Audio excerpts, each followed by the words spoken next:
क्या हो अगर एक लड़की अमीर लड़के के प्यार में पड़ जाए, लेकिन वह अमीर लड़का उसके साथ रिलेशन में नहीं बल्कि अलग अलग तरीके से रोमांस करना चाहे। इसी दिलचस्प सवाल के साथ आज हम एक शानदार मूवी देखने जा रहे हैं। कहानी की शुरुआत होती है 21 साल की लड़की एना से, जो वाशिंगटन स्टेट यूनिवर्सिटी में इंग्लिश लिटरेचर की पढ़ाई कर रही है। एना अपनी रूममेट कैट के साथ रहती है। कैट यूनिवर्सिटी के न्यूज़पेपर के लिए आर्टिकल लिखती है और इस बार उसे एक इंटरव्यू करना था बिलियनियर बिजनेसमैन क्रिश्चियन का। क्रिश्चियन केवल 27 साल की उम्र में ही एक सफल बिजनेसमैन बन चुका है। कैट की तबीयत खराब होने के कारण वह एना से कहती है कि वह उसकी जगह जाकर क्रिश्चियन का इंटरव्यू ले ले। एना ने पहले कभी किसी का इंटरव्यू नहीं लिया था, इसलिए वह थोड़ी घबराई हुई थी, लेकिन फिर भी वह कंपनी में पहुंचती है और क्रिश्चियन से मिलती है। पहली ही नजर में एना क्रिश्चियन के आकर्षण में बंध जाती है। कैट द्वारा तैयार किए गए सवालों को लेकर एना क्रिश्चियन से सवाल पूछती है और वह उसके सभी सवालों के जवाब देता है। जब एना उससे पूछती है कि क्या वह गए तो क्रिश्चियन मुस्कुराते हुए जवाब देता है कि वह गए नहीं है, लेकिन वह आमतौर पर लड़कियों के साथ रिलेशन में नहीं रहता। एना के सवालों से प्रभावित होकर क्रिश्चियन उसे और जानने के लिए अपनी बाकी मीटिंग से कैंसिल कर देता है। इंटरव्यू खत्म होने के बाद क्रिश्चियन एना को लिफ्ट तक छोड़ने जाता है और सवालों का पेपर ले लेता है। घर लौटने पर कैट एना को बधाई देती है और बताती है कि क्रिश्चियन ने सारे सवालों के जवाब दिए हैं। इस बीच एना भी क्रिश्चियन के आकर्षण में बंधी हुई महसूस करने लगती है। अगले दिन एना को एक हार्डवेयर स्टोर में काम करते हुए दिखाया गया है, जहां उसकी मां का फोन आता है। उसकी मां उसके बीमार पिता के कारण उसकी ग्रेजुएशन सेरेमनी में नहीं आ पाएगी। यह सुनकर एना थोड़ी उदास हो जाती है। तभी अचानक स्टोर में क्रिश्चियन आ जाता है, तो एना थोड़ी घबरा जाती है। बातचीत के दौरान एना उसे बताती है कि कैट को आर्टिकल में छापने के लिए उसकी कोई तस्वीर नहीं मिल रही है। इस पर क्रिश्चियन उसे अपना कार्ड देता है और कहता है कि वह तस्वीर लेने के लिए कंपनी आ सकती है। तभी शॉप का एक कर्मचारी एना के पास आकर उससे करीब आने की कोशिश करता है। यह देख क्रिश्चियन को जलन होती है और वह वहां से चला जाता है। अगले दिन कैट और एना का एक दोस्त क्रिश्चियन का फोटोशूट करने के लिए उसके ऑफिस जाते हैं। फोटोशूट के बाद क्रिश्चियन एना को कॉफी पर ले जाता है। वहां वह एना से पूछता है कि क्या वह शॉप वाला लड़का उसका बॉयफ्रेंड है। एना बताती है कि वह केवल उसका दोस्त है। थोड़ी देर बाद एना क्रिश्चियन से उसकी गर्लफ्रेंड के बारे में पूछती है। क्रिश्चियन उसे बताता है कि वह गर्लफ्रेंड बॉयफ्रेंड के रिश्तों में दिलचस्पी नहीं रखता और सलाह देता है कि एना भी उसके बारे में ज्यादा न सोचे। दोनों एक दूसरे को बाय बोलकर अलग हो जाते हैं। रात को कैट एना को पार्टी में ले जाने के लिए तैयार करती है। तभी एना के लिए एक पार्सल आता है जिसमें थॉमस हुडी का फर्स्ट एडिशन होता है। यह गिफ्ट देखकर एना हैरान हो जाती है, क्योंकि यह क्रिश्चियन ने भेजा था। इसके बाद एना और कैट क्लब में जाकर पार्टी करने लगते हैं। एना इतनी ज्यादा ड्रिंक कर लेती है कि वह नशे में धुत होकर बाहर जाकर क्रिश्चियन को कॉल करती है। एना की अजीब बातों से क्रिश्चियन समझ जाता है कि वह बहुत नशे में है और उसे वहीं रुकने के लिए कहता है। इसी बीच एना का दोस्त आता है और नशे में एना को किस करने की कोशिश करता है। तभी क्रिश्चियन वहां आ जाता है और उसे रोकता है। एना की हालत को देखते हुए क्रिश्चियन उसे अपने घर ले जाता है। अगली सुबह जब एना की आंख खुलती है तो वह खुद को क्रिश्चियन के घर में पाती है। वह हैरान होकर पूछती है कि क्या क्रिश्चियन ने उसके कपड़े बदले और कुछ किया तो नहीं। क्रिश्चियन मुस्कुराते हुए बताता है कि उसने केवल उसके ऊपर के कपड़े बदले हैं और उसके साथ कुछ नहीं किया। इसके बाद क्रिश्चियन एना को उसके घर छोड़ने के लिए जाता है, लेकिन लिफ्ट में अचानक से वह खुद को रोक नहीं पाता और एना को किस कर लेता है। तभी कुछ लोग लिफ्ट में आ जाते हैं और दोनों थोड़ा शर्मिंदा होकर रुक जाते हैं। जब वे एना के घर पहुंचते हैं तो देखते हैं कि कैट क्रिश्चियन के भाई एलियट के साथ समय बिता रही थी। क्रिश्चियन एना को शाम को घूमने के लिए चलने का कहकर वहां से चला जाता है।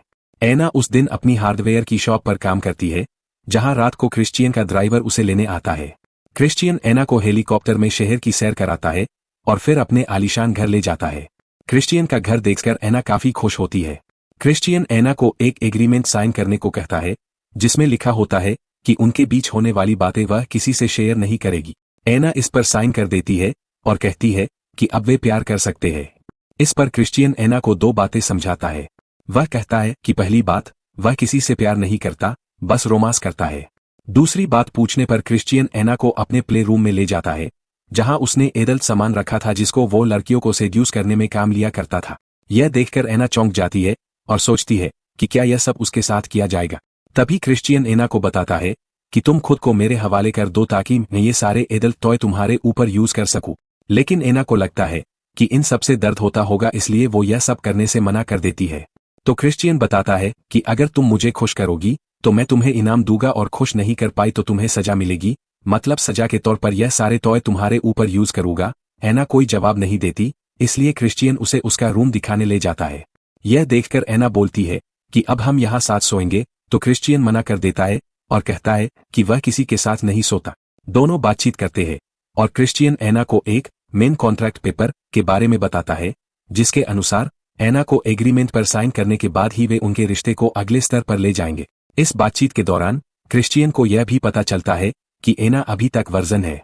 उसने अभी तक गुफा की शेयर किसी को नहीं करवाई। ये सुनकर तो क्रिश्चियन की बल्ले बल्ले हो चुकी थी और वो एना के क्लोज आने लगता है और एना को रूम में ले जाकर एना को धीरे धीरे सेड्यूस करते हुए उसके साथ अल्टीमेट हो जाता है। अगली सुबह एना जल्दी उठकर नाश्ता बनाती है। क्रिश्चियन उसे देखकर आकर्षित हो जाता है और उसका फिर से मूड बन जाता है। जैसे ही वह उसे लेकर फिर से रूम में जाने की सोचता है, तभी उसकी माँ वहां आ जाती है और उसे बुलाती है। क्रिश्चियन अपनी माँ के पास जाता है और एना भी वहां पहुंचती है। उसकी माँ एना को देखकर खुश होती है, क्योंकि उन्होंने पहले कभी क्रिश्चियन को किसी लड़की के साथ नहीं देखा था। वे एना को अपने घर डिनर के लिए आमंत्रित करती है और वहां से चली जाती है। उनके जाने के बाद एना क्रिश्चियन से कुछ सवाल पूछती है, जैसे कि उससे पहले वहां कितनी लड़कियां आ चुकी है। क्रिश्चियन ईमानदारी से बताता है कि उससे पहले 15 लड़कियां आ चुकी है। यह सुनकर एना को लगता है कि क्रिश्चियन को सिर्फ फिजिकल रिलेशनशिप में ही दिलचस्पी है, प्यार में नहीं। इसके बाद क्रिश्चियन एना को घर छोड़ने के लिए जाता है और रास्ते में वे दोनों कई बातें करते हैं। अंत में क्रिश्चियन एना को वह एग्रीमेंट देता है जिसमें उनकी शर्तें लिखी होती है और एना से कहता है कि वह इसे पढ़कर अपना जवाब दे। जिसके बाद एना वहां से अपने घर आ जाती है और कई दिनों तक वह एक दूसरे से नहीं मिलते, लेकिन क्रिश्चियन एना को कई सारे गिफ्ट भेजता है ताकि एना किसी तरह उसकी बात मान जाए। जब एना क्रिश्चियन के एग्रीमेंट को पढ़ती है, जिसमें लिखा होता है कि वह किसी और के साथ शारीरिक संबंध नहीं बना सकती और क्रिश्चियन जब चाहे तब वह उसके साथ अंतरंग हो सकता है, तब एना को यह स्पष्ट हो जाता है कि क्रिश्चियन के लिए यह केवल एक फिजिकल रिलेशनशिप है, न कि प्यार। एना यह समझकर क्रिश्चियन को मैसेज करती है और अपने घर बुला लेती है, जिसके बाद वो दोनों एक बार फिर एक दूसरे के करीब आते हैं और क्रिश्चियन अलग अलग नुस्खे आजमाकर एना के साथ अल्टीमेट होता है।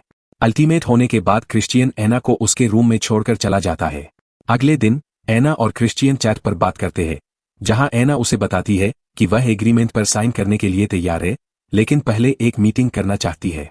मीटिंग में दोनों एग्रीमेंट के रूल्स पर चर्चा करते हैं। एना कुछ पॉइंट्स हटाने के लिए कहती है, क्योंकि उन पोजीशन को करने में काफी तकलीफ होती है, और क्रिश्चियन उसकी शर्तें मान लेता है। हालांकि एना फिर भी उस एग्रीमेंट पर साइन नहीं करती और वहां से चली जाती है। कुछ दिनों बाद एना के कॉलेज में एक सेरेमनी होती है, जहां क्रिश्चियन को मुख्य अतिथि के रूप में बुलाया जाता है। सेरेमनी के बाद वह एना को एक नई कार भी गिफ्ट करता है। एना अपने घर जाती है और उसकी माँ का फोन आता है। माँ उसकी आवाज से समझ जाती है कि वह परेशान है, इसलिए उसे घर आने के लिए कहती है। अगले दिन एना क्रिश्चियन के घर जाती है और कहती है कि वह बिना किसी एग्रीमेंट साइन किए प्ले रूम का अनुभव लेना चाहती है। क्रिश्चियन उसे प्ले रूम में ले जाता है और वहां विभिन्न तरीकों से अपनी इच्छाओं को पूरा करता है। इसके बाद वह एना को अपने परिवार के साथ डिनर पर ले जाता है। डिनर के दौरान वे सभी आपस में बहुत बातें करते हैं। बाद में क्रिश्चियन एना को बाहर गार्डन में ले जाता है और उससे कहता है कि वह सिर्फ उसी की है और उससे बहुत प्यार करता है। एना उससे पूछती है कि वह वास्तव में उसे क्या चाहता है, क्योंकि उसे न तो खुद को उसकी मर्जी से छूने की इजाजत मिलती है और न ही उसे अपनी शर्तों पर प्यार करने की, लेकिन क्रिश्चियन इस पर कोई जवाब नहीं देता। अगले दिन एना अपनी माँ के पास जॉर्जिया चली जाती है। वहां वह क्रिश्चियन को बहुत मिस करती है। एक दिन जब एना और उसकी माँ किसी स्थान पर बैठी होती है, तभी क्रिश्चियन अचानक वहां आ जाता है। वे दोनों साथ में काफी समय बिताते हैं, लेकिन तभी क्रिश्चियन को एक अर्जेंट कॉल आ जाता है, इसलिए वह वहां से चला जाता है। अगले दिन एना भी क्रिश्चियन से मिलने के लिए जाती है। जब वो उसके घर जाती है तो क्रिश्चियन काफी परेशान होता है। क्रिश्चियन एना से प्यार तो करता है, लेकिन अपने रूल्स की वजह से एना को एक्सेप्ट नहीं करता। पर एना के साथ वह फिजिकल होना चाहता था, इसलिए वह एना को प्ले रूम में ले जाकर अलग अलग तरीके से उसके साथ उन खिलौनों का इस्तेमाल करके उसके साथ अल्टीमेट होता है। यह सब होने के बाद एना जब क्रिश्चियन से पूछती है कि मैं तुम्हें टच क्यों नहीं कर सकती, मैंने तुम्हारे कॉन्ट्रैक्ट को भी साइन किया है। लेकिन क्रिश्चियन इस बारे में एना से कुछ बात नहीं करना चाहता था और कहता है कि बाहर में गया कॉन्ट्रैक्ट। एना बताती है कि इससे तो फिर कॉन्ट्रैक्ट का भी कोई मतलब नहीं रहा। तो क्रिश्चियन बताता है कि कॉन्ट्रैक्ट के रूल्स जरूरी है और उसी के हिसाब से तुम्हें सजा मिलेगी। एना बताती है कि तुम मुझे सजा क्यों देना चाहते हो, आखिर मैंने किया क्या है। तो क्रिश्चियन बताता है कि यही मेरा रूल है, कोई कॉन्ट्रैक्ट को तोड़े तो मैं उसे सजा देता हूँ। तो एना भी बोलती है कि ठीक है, मैं सजा के लिए तैयार हूँ, मैं देखना चाहती हूँ कि तुम्हारी सजा किस तरह की होती है। इसलिए क्रिश्चियन भी एना को प्ले रूम में ले जाकर उसे 6 बार चाबुक से उस जगह मारता है जहां मैं आपको दिखा नहीं सकता। इसमें एना को बहुत तकलीफ होती है। क्रिश्चियन एना को सजा देने के बाद उसके करीब आने की कोशिश करता है, लेकिन एना उसे मना कर देती है। इसके बाद एना अपने रूम में जाकर सो जाती है, जहां क्रिश्चियन आकर एना से माफी मांगता है। लेकिन एना उसे बताती है कि मैं तुमसे प्यार करने लगी हूं, पर तुम्हें तो मुझे चोट पहुंचाने में मजा आता है। इन सब बातों का क्रिश्चियन के पास कोई जवाब नहीं होता, इसलिए वो चला जाता है। अगली सुबह एना क्रिश्चियन के पास जाकर अपनी कार के पैसे मांगती है, जो कि क्रिश्चियन ने सेल कर दी थी। तो क्रिश्चियन उसे बोल देता है कि तुम्हारे पैसे तुम्हें मिल जाएंगे। इसके बाद एना क्रिश्चियन को छोड़कर वहां से चली जाती है और यहीं पर इस मूवी की हैप्पी एंडिंग हो जाती है। उससे आगे क्या होगा यह हम सेकंड पार्ट में देखेंगे, जो जल्दी ही आने वाला है। तो आप जल्दी से चैनल को सब्सक्राइब कर लीजिए। Thanks for watching.